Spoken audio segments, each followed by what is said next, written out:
Hey guys, what's up and welcome back to my channel. So today we are going to talk about Gabi again, unfortunately. Even my dog's walking away, yikes. If you guys haven't seen the prior video, I will link it down below, but the TLDR is that there is a big influencer called Gabi who is a vlogger who has an OnlyFans as well, and she ended up posting a home video of herself being 3 years old flashing the camera. And she posted it on OnlyFans, which in and of itself, even without much more context, sounds grim. On top of that, now more has surfaced that is questionable, concerning, a whole variety of other words. To respond to all of the subsequent drama after she posted this, since pretty much everyone and their mothers talked about it, because it is very alarming and it is very much an underlining of her disconnection from reality, she posted an apology that was less than 2 minutes long. Listen, I don't like long apologies, especially if they're dragged out, especially if people are dilly-dallying or tiptoeing around the actual issue. But 1 minute and 55 seconds is probably the shortest apology I've ever heard. Mind you, beauty influencers who released shitty palettes apologize for longer. So already that made me a little bit concerned, because I'm like, how can you apologize for all of this in less than 2 minutes? Aside from that, apologies are great, but I think all of us look for changed behavior, because if you just continue apologizing for the same thing over and over, pretty much you're Tana, especially if you don't change your behavior at all, but you're like, I'm accountable, accountability, and just scream accountability all the time.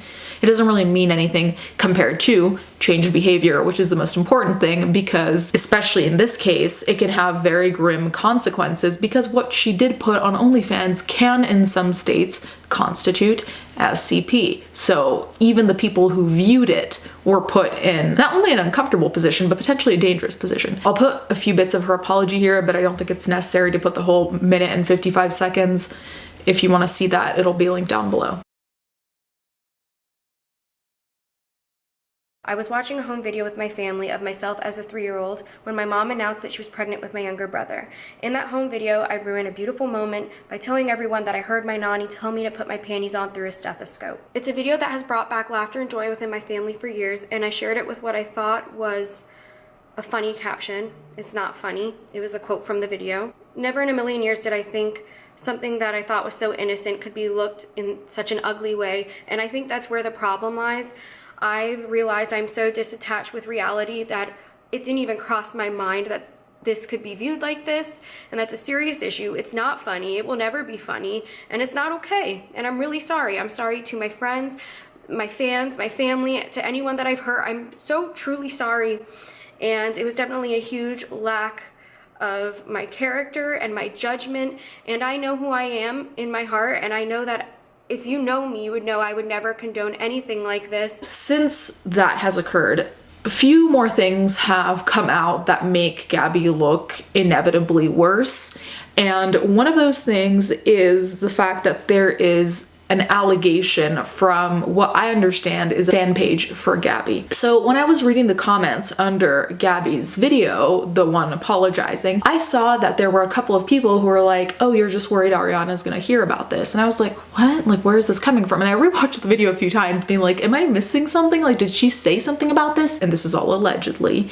A fan page said that she has a group chat with a bunch of her fans, Gabi, and they alleged that one of the preoccupations Gabi had was that Ariana Grande was going to hear about this, and then that she would react negatively, unfollow her, whatever it is. She was just worried that Ariana was going to hear about this, which I don't really know what to say about that, because it seems laughable to me that you might be dealing with CP content in certain states that you sent out, that you put behind a paywall, that people viewed thinking it was something else entirely, a criminal offense in some states, depending on their definition of CP. And your concern is if a singer is gonna find out about it. Like, I understand having idols, I understand not wanting to have a bad image with your idols, I understand not wanting them to unfollow you, so on and so forth. But this is equivalent to, imagine having a health scare. I think health scares are the things that,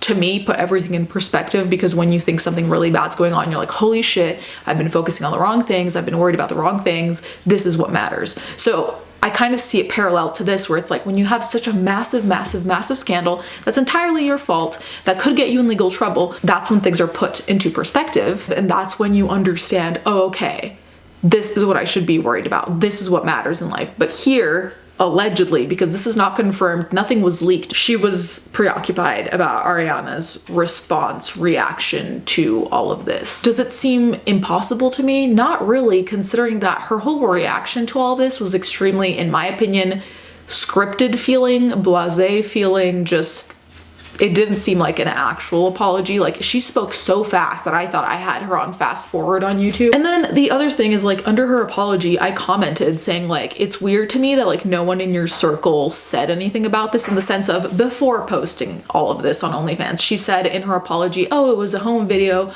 me and my family thought was so funny, blah, blah, blah. It doesn't seem realistic that she posted it without telling anyone, any of them, that she was gonna post it. And granted, she might not have said how she was going to market it, but it's weird to me that no one around her was like, hey, you know, putting this on OnlyFans is weird, especially because OnlyFans, as much as there's other content on it, when you hear OnlyFans, you think of not safe for work content. At least I do. I don't think of anything else when I hear OnlyFans as a first thing other than not safe for work content or sex work generally. So like posting a home video of you as a child, flashing camera on there, automatically feels. Between her tweet and the apology, she continued to say that she posts content on OnlyFans that's akin to a Finsta. And I'm like, well, first of all, a Finsta is free. So like, if it's just an Instagram to share with your personal close friends, why are you posting it behind a paywall? Do you really want to be putting that kind of content on the internet? Because as much as home videos can be fun and nostalgic and whatever you want, there are a lot of creepy people on the internet that I wouldn't want to have access to any child content, viewing it in a different type of way, even if the content is entirely innocent. Another thing that came out was that she posted a picture essentially promoting this new OnlyFans content. And in the picture, I'll see if I can find it, she's wearing a robe and is in underwear. Even in the way she was marketing it, it's like, okay, explain to me why.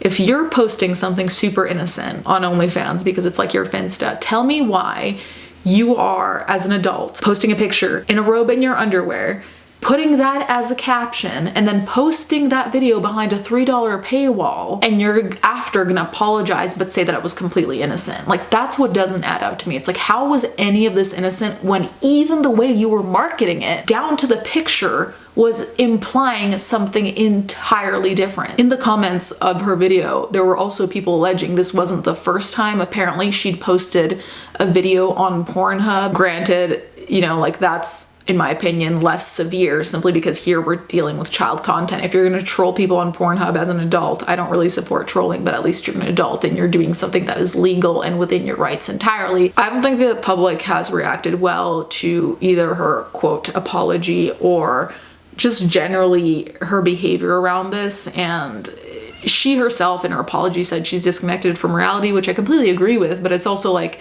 okay, you're disconnected, but then what? You know, like, what can you really do at this point? Not to say that she's a lost cause and no one can improve, but it's like, if you're gonna say that, it's probably a good idea to explain what you're gonna do in order to reconnect to reality. And I also think it's interesting to note that, like I said, it seems like, unless she just ignored all of them, her friends and family didn't say, oh, you know, this isn't really appropriate to post, which is also a question of, okay, are you surrounded by yes men? Because that is also dangerous, because we've seen what's happened to Tana, who's surrounded by yes men. Anyways, guys, let me know what you think in the comments down below. Thank you so much for watching. Thank you to my patrons as always, and I'll catch you guys next time.